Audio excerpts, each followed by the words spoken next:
The Dolby Theater glowed like a jewel that night. 1,000 flashbulbs firing outside on Hollywood Boulevard, 1,000 more lights burning inside. Air conditioning blew cold, keeping the smell of perfume sharp, the tuxedos crisp, the gowns untouched by sweat, despite the packed hall. The room hummed with the quiet arrogance of an industry congratulating itself. Actors brushing shoulders with directors, executives leaning forward to catch every quip the host delivered from center stage. The host, known as much for his biting sarcasm as for any actual work on screen, stood tall under the stage lights, his grin wide, his tuxedo lapels shimmering with sequins. He was hitting his rhythm now, building laughter line after line, playing the crowd like a violin. The stars laughed loudly, too loudly, the way people laugh when they know a camera might be on them. Then he paused, held the microphone lower, let the silence build just enough before the punch. Some actors, he said, defined cinema, and some, like Chuck Norris, defined bad cinema. The explosion of laughter was instant. A wave rolled through the hall, clapping hands, heads thrown back, even a few people pounding the table in front of them. Camera operators, perfectly positioned, swung their lenses to catch the most expressive reactions. One actress covering her mouth with mock shock, a pair of young leading men smirking and elbowing each other, a veteran director chuckling into his champagne glass. The line had landed, but the broadcast director knew exactly where to cut next. On the giant screens in the hall, and to millions at home, appeared the face of Chuck Norris. He sat in his seat, posture perfect, spine straight, hands folded neatly on his lap. His tuxedo was understated, nothing flashy, just dark cloth, white shirt, black tie. His beard was trimmed, his eyes still sharp under the heavy brows. Unlike the room around him, there was no laughter on his face, no roll of the eyes, no forced smile, not even a shake of the head. Just stillness. That stillness was louder than the applause. The laughter kept going, but it grew uncomfortable around the edges. People glanced at him, then back at the stage, wondering if the camera would move on. Some clapped harder to fill the space. Others stopped mid-cheer. The host smiled wider, sensing blood. He spread his arms as if to welcome the laughter back into his control. "Come on," he said, voice rising into the mic. "You know it's true." Wooden acting, cheesy scripts. Those movies were practically a genre of their own. And somehow, they still spawned all those jokes we can't get rid of. Again, the hall laughed, but thinner now, a little too sharp. The camera stayed on Chuck. He didn't blink, didn't move. His silence carved through the room like a knife, the weight of it making the cheap humor look smaller by the second. Someone in the balcony whispered loud enough for those around them to hear, "That's not right." A woman in the third row folded her arms, lips tight, refusing to laugh. But most of the room followed the crowd, applauding, letting the host ride the wave of mockery. To anyone watching at home, it looked like a moment of fun at the expense of an aging star. But in the hall, if you were sitting close enough to see Chuck's eyes, it didn't feel like fun. It felt like the air had changed, like a line had been crossed. And yet, he gave them nothing. No glare, no smirk, no muttered retort, only silence. The show rolled on, jokes piling one after another, applause crashing in at the right beats. But something hung in the air. It was there in the way people avoided looking toward the section where he sat. It was there in the clipped rhythm of the laughter that came too late or ended too early. It was there in the silence that followed him out of the building when the ceremony ended. Later that night, reporters would describe the moment as a highlight, as fearless comedy. Social media would light up with clips and memes. But those who had been in the room knew different. They had felt something shift. The joke had been too sharp, too public, and the silence had cut deeper than the laughter. And in that silence, a question began to form. Not about Chuck, but about everyone else in the room. What does it say about you when you laugh at a man who refuses to answer back? Just wondering, where are you watching from? Write it down below. By sunrise, the clip was everywhere. Entertainment blogs pushed it with bright thumbnails and sly captions. Host destroys Chuck Norris with brutal joke. Morning talk shows replayed it on loop, their anchors laughing as if on cue. Even sports radio, with nothing else to fill airtime, played the audio and joined the chorus. Online, the mockery spread faster than wildfire. Memes multiplied. Side-by-side photos of Norris's old posters with captions like, "The real joke was the acting." A video edit looped his stone-faced reaction under canned sitcom laughter. On Twitter, the line from the host trended worldwide. Chuck defined bad cinema. It became a phrase detached from the event itself, a slogan people tossed around for likes. What the internet couldn't capture was the silence in the theater afterward, the uneasy pause before the laughter regained its balance. That didn't trend. Silence never does. The host leaned into the attention. He made the morning podcast rounds, sitting back in his chair, voice casual but smug. "He's a relic," he told one interviewer. "His films were a joke, his acting wouldn't." I just said what everyone already knows. Laughter followed him from studio to studio. Headlines framed him as fearless, a comedian popping the bubble of nostalgia. By midday, think pieces stacked up. Some applauded him for truth-telling, others wondered if the joke had crossed into cruelty. A film critic published an essay titled "Action Isn't Art," stitching together old reviews to prove that Norris never belonged on a serious stage. The piece made the rounds on Facebook, shared mostly by people too young to remember the VHS tapes that once sat on every shelf. Chuck, meanwhile, said nothing. No interviews, no statements, no careful PR response. He skipped the after-parties, avoided the paparazzi outside the valet. All that remained was the image of him sitting straight-backed in the theater, eyes fixed, jaw tight.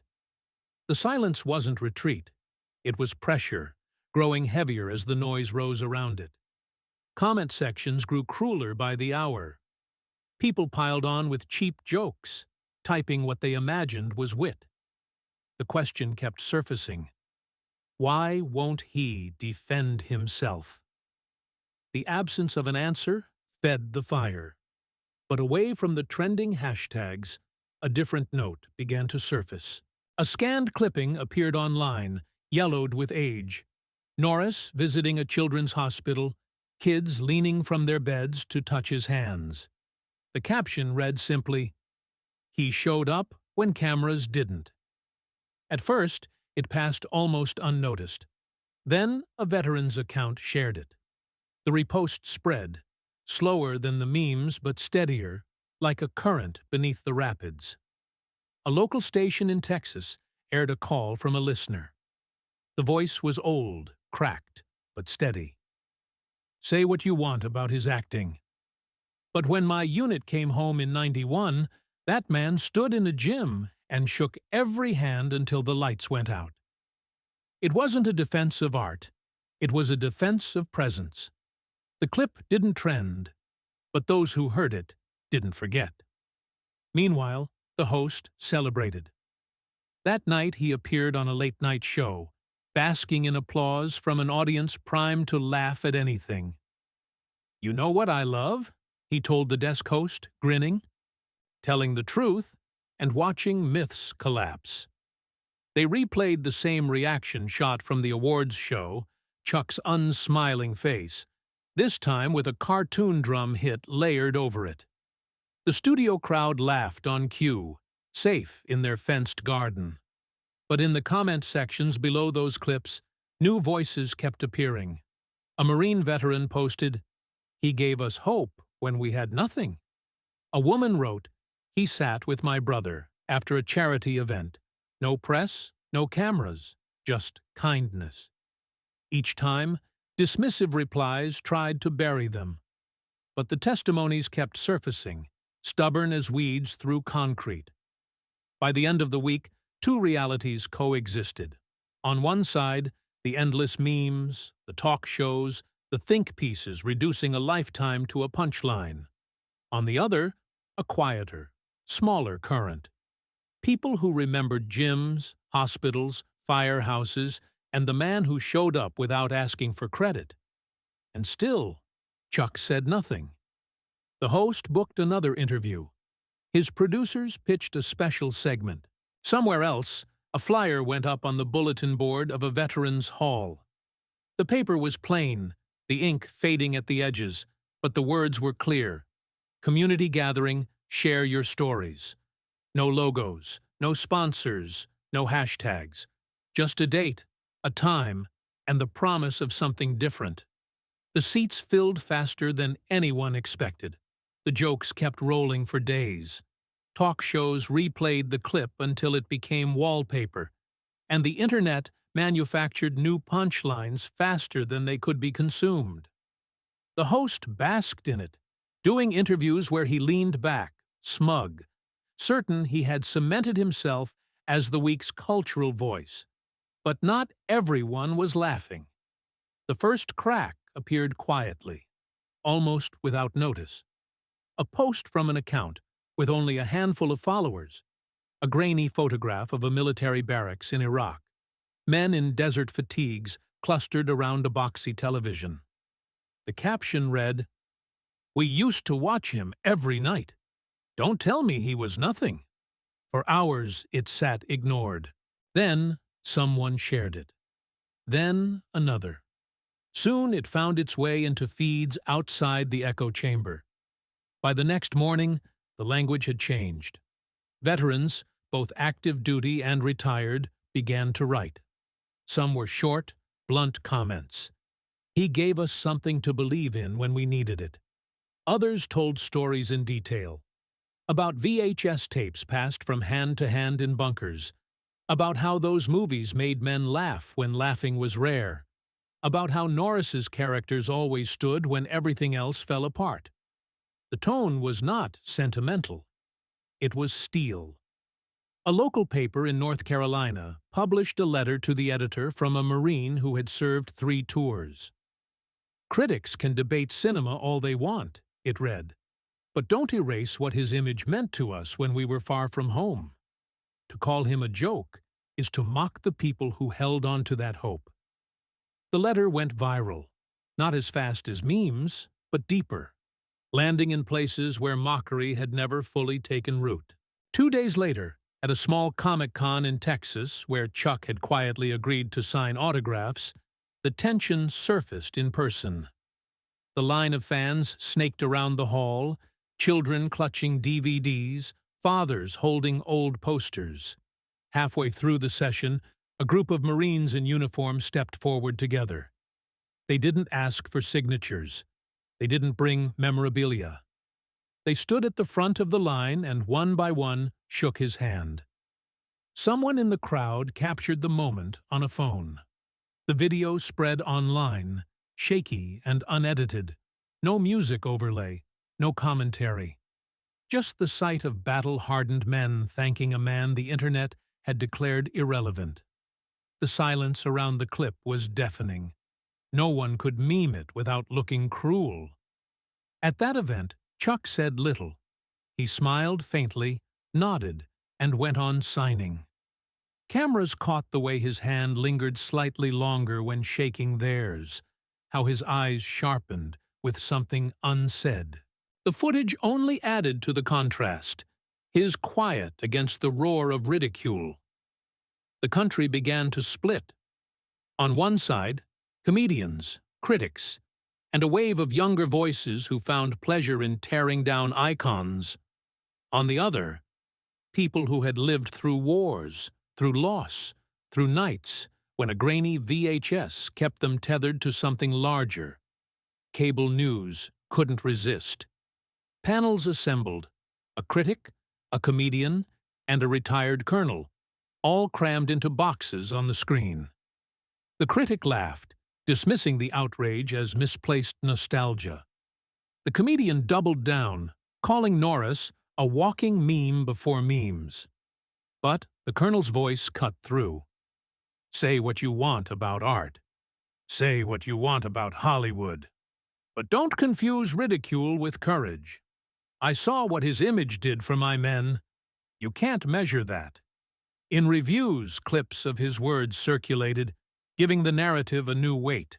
What had begun as a joke was now a debate about respect, about the line between humor and humiliation. And all the while, Chuck remained silent. No statement, no retaliation. Just the memory of his stillness at the award show, replayed again and again. In diners and break rooms, the arguments shifted.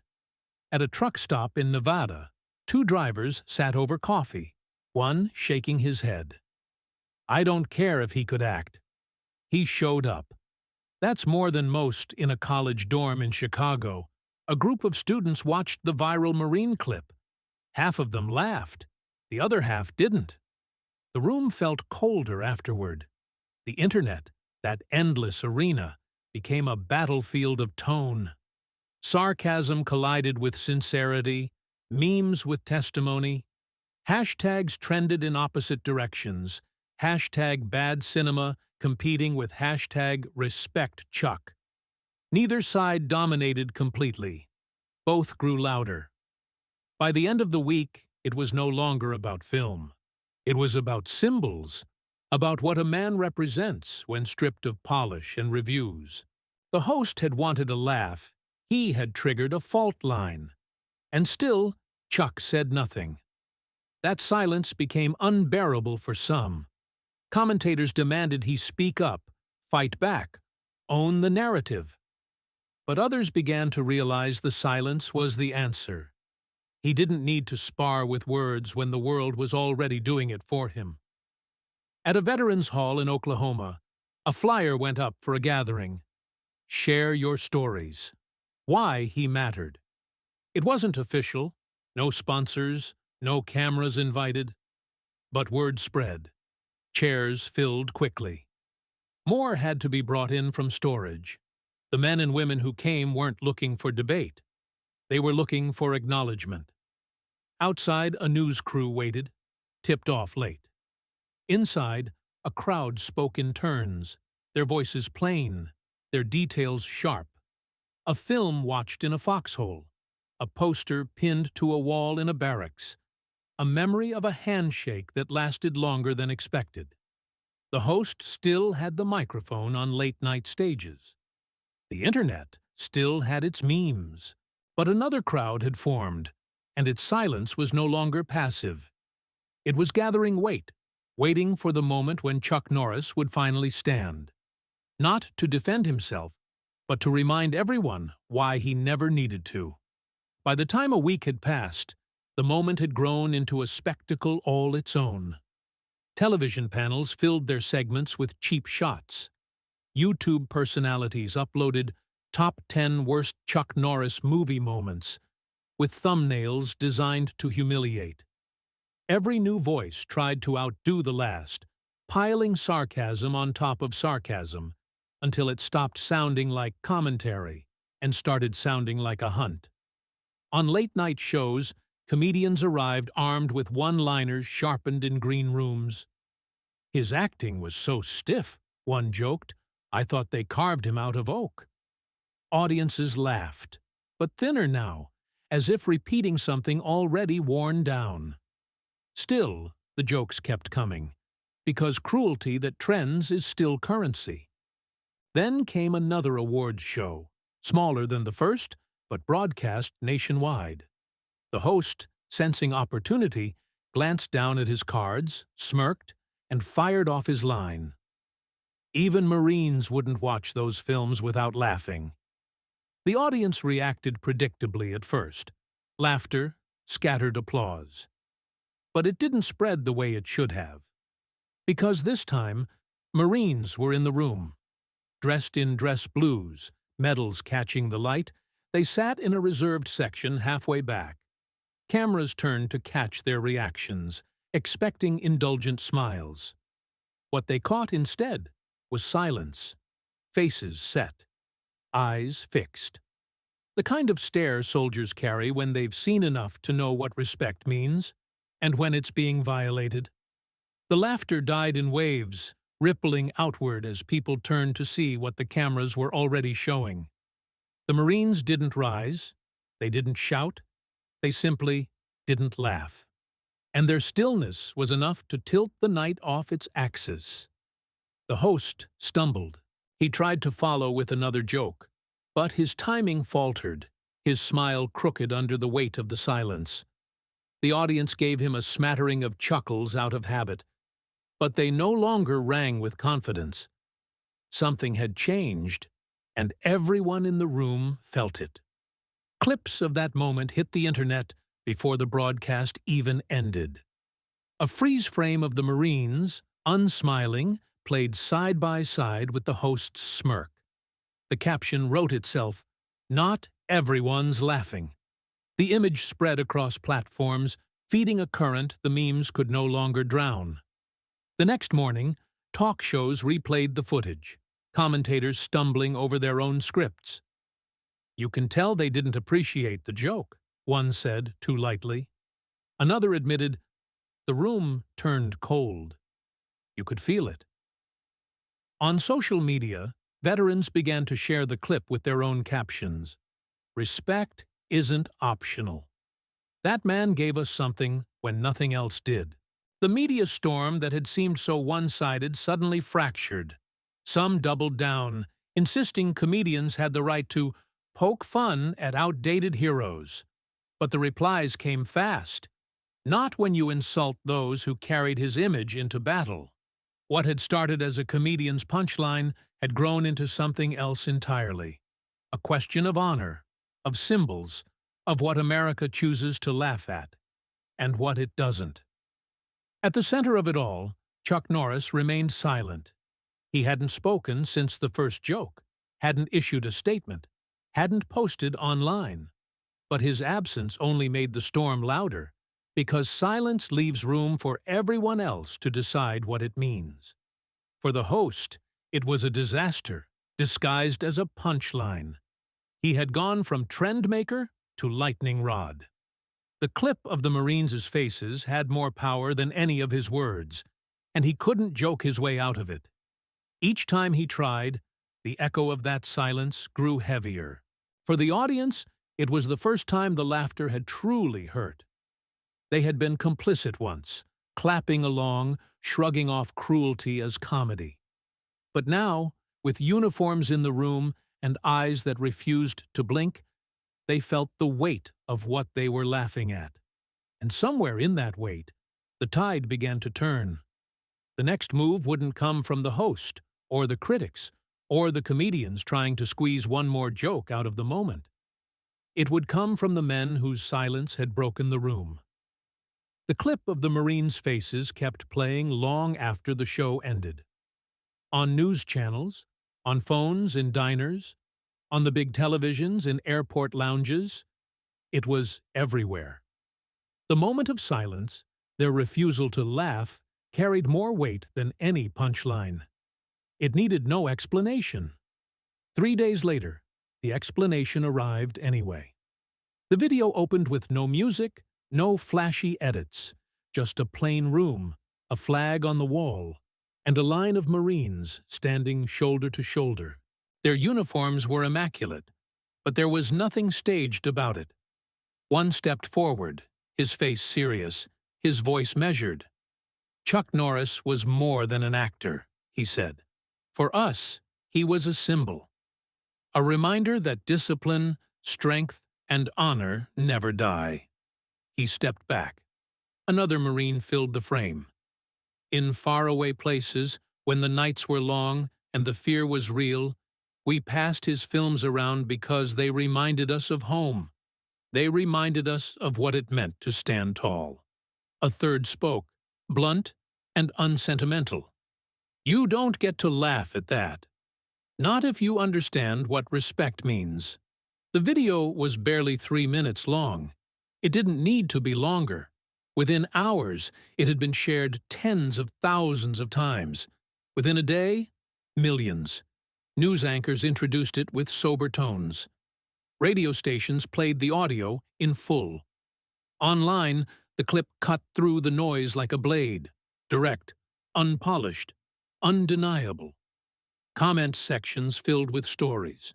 Thousands of Americans posted their own memories. A father who watched every movie with his kids on Friday nights. A firefighter who had a Chuck Norris poster hanging in the station. A woman who wrote that, as a child, those films gave her courage when her own world felt unsafe. It was no longer about cinema. It wasn't even about the joke. It was about what symbols mean, how they survive, and who has the right to mock them. The contrast was striking. While critics and comedians tried to keep the ridicule alive, the wave of support dwarfed it. The mockery began to feel forced, artificial, a reflex without conviction. Meanwhile, the voices rising in defense grew louder, steadier, coming from people who had nothing to gain but the truth of their own experience. On television panels, the tone shifted. Hosts who had laughed before now hesitated. Maybe, one admitted carefully, we underestimated what he represented. Another tried to soften the narrative, saying, it was just a joke, but clearly, for many, it hit deeper than intended. But the deeper truth was clear. The country was split, and the split wasn't about movies. It was about respect. At a diner in Kentucky, a man in work boots tapped the video on his phone for his teenage son. That's what it means, he said quietly. Not the fighting. The standing tall part. In California, a group of college students debated whether memes had gone too far. For the first time, some admitted they felt uneasy laughing at them. The comedians who doubled down found their crowds thinner. Jokes that had earned applause a week earlier now got groans. One stand-up in New York tried the line about bad cinema and was met with silence. Someone shouted from the back, "Say that to a Marine's face." The set collapsed under the weight of it. Meanwhile, Chuck himself remained quiet. No statements, no interviews. His silence had become part of the narrative, a blank space others filled with their own words. For his supporters, that restraint only deepened the respect. He didn't need to defend himself. The people who believed in him were already doing it. The video of the Marines became the turning point. It was replayed on Capitol Hill during a discussion about respect for veterans. It was mentioned in sermons on Sunday mornings. It slipped into classrooms where teachers showed it to illustrate how symbols can outlive criticism. The host who had started the storm tried to laugh it off again, calling the Marines' response overly dramatic. But the words fell flat. Clips of his comment were met with outrage. A headline the next day captured the shift perfectly. The joke isn't funny anymore. For many, it never had been. By the end of the week, it was no longer about whether Chuck Norris was a good actor or not. That question had burned out. The conversation had moved on to something larger, something rawer, what America chooses to honor and what it refuses to mock. And in that conversation, the balance of power had shifted. The next stage wouldn't come from the internet or the press. It would come in person, in a hall filled with cameras, celebrities, and uniforms. Another award show was on the calendar. The same host was booked to speak. And this time, veterans and Marines would be sitting in the audience. The night of the next award show carried a charge unlike any before. Outside the theater, cameras flashed as usual, but reporters weren't asking about film premieres or new projects. They asked about respect. about the storm still echoing from weeks of ridicule and rebuttal. "Do you think the host will bring it up again?" they asked, shoving microphones toward nervous publicists. "What about the Marines?" The air smelled of heat from the lamps, of hairspray, of nerves. Inside, the hall filled with a different kind of tension. Celebrities glided to their seats, sequins and tuxedos glittering under the lights. But scattered among them were uniforms, dress blues, ribbons catching the glow, shoulders square. The camera caught them as the broadcast opened, and the mood shifted immediately. The audience applauded politely, then fell quiet, aware that their presence had changed the rules of the night. Backstage, the host paced, cue cards in hand. He had built a career on never backing down, but even he could feel the weight pressing against the curtains. His jokes had landed before. Now they felt brittle, dangerous, like glass ready to shatter in his hands. Still, when his cue came, he stepped out, smile fixed, microphone gleaming. The band played him in. Applause rose, but it lacked conviction. He thanked the crowd, slipped into his monologue, working through safe jokes about budgets and sequels. The audience laughed, but too quickly, too carefully, as though measuring each sound. Then he hesitated. Everyone knew the moment was coming. He could skip it, move on, let the storm fade. Or he could test the room again. He glanced at his card, then at the audience. His eyes found the uniforms. Their faces were still, unreadable. Cameras zoomed in. The house lights seemed hotter, harsher. The host opened his mouth and stopped. The silence that followed was unlike anything in show business. It wasn't dead air. It was judgment. A hall full of people holding their breath, waiting to see if he had learned. And then, from the middle rows, a Marine stood. The movement was simple, but carried more power than any spotlight. He didn't wait for a microphone. He didn't need one.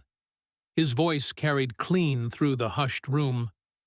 "You don't laugh at the man who taught America to stand tall." The words landed like a verdict. The room erupted.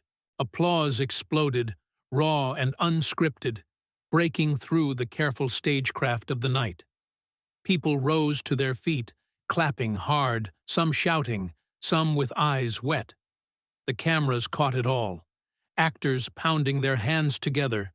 Executives caught between surprise and relief. Strangers turning to each other in solidarity. The host lowered his cards.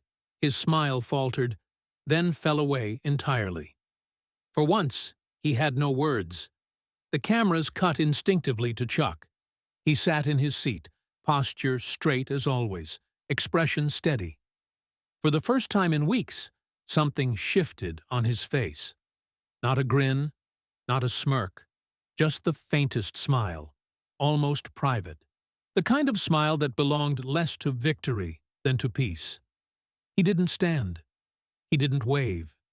He didn't speak. He didn't need to. The ovation went on and on. Thunder rolling through the hall. People clapping long after their hands stung. It wasn't for a film. It wasn't for a performance. It was for a man, and for what he had come to symbolize. Strength without arrogance, dignity without defense, presence without words. In living rooms across the country, viewers watched and felt the shift. This wasn't about movies anymore. It wasn't about whether his acting had been stiff or whether the scripts were thin. It was about respect, what it means to honor those who gave you something to hold on to when you needed it most. For some, it was a reminder of childhood nights watching grainy VHS tapes with their parents. For others, it was the memory of a gymnasium handshake or a hospital visit. For many, it was simply the recognition that not everything should be mocked. When the applause finally ebbed, the show went on, but the night had already been decided. The host kept his head down, reading the rest of his lines without bite. The audience listened politely, but the power had moved elsewhere. Chuck remained silent, his faint smile the only acknowledgement. That silence had carried him through the ridicule, through the storm of jokes, through the cultural fracture, and in the end, it was silence that restored his place. Not as a flawless actor, not as an untouchable myth, but as a man whose presence still mattered.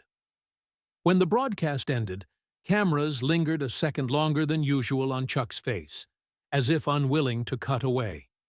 Social feeds lit up instantly, not with memes, not with mockery, but with clips of the ovation, of the Marine's words, of the small smile that had said more than speeches ever could. Even those who had laughed before began to hesitate before posting. The mood had shifted. The room had reminded them where the line was.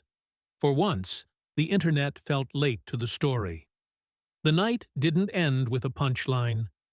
It ended with a truth that had waited quietly through all the noise. Dignity doesn't shout. It endures. And everyone watching, whether in the theater or at home, understood that this was no longer about cinema at all. It was about honor,